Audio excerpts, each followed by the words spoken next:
Following admission from the Navy's top admiral, the chief of naval operations says his branch is not prepared to fight two wars at once.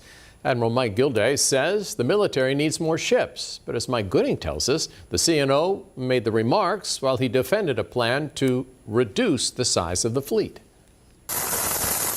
If the U.S. had to fight two separate wars in two different places at the same time, the Navy's top admiral said this week that without more ships, his branch would be unprepared to handle it.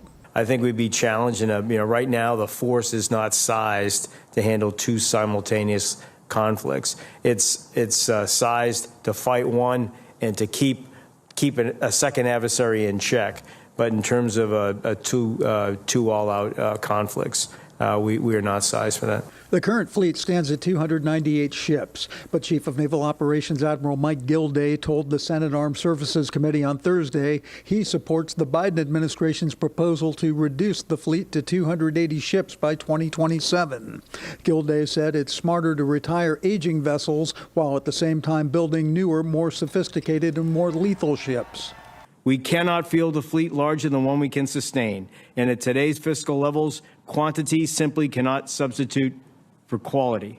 Committee Republicans slammed the plan. Senator James Inhofe of Oklahoma called the Navy's FY23 budget proposal inadequate. And Senator Josh Hawley of Missouri said it's disturbing that only one of the Navy's three 30-year shipbuilding plans would get the Navy to the congressionally mandated level of 355 ships by 2052. I mean, if that's not a wake-up call to this committee, I don't know what is.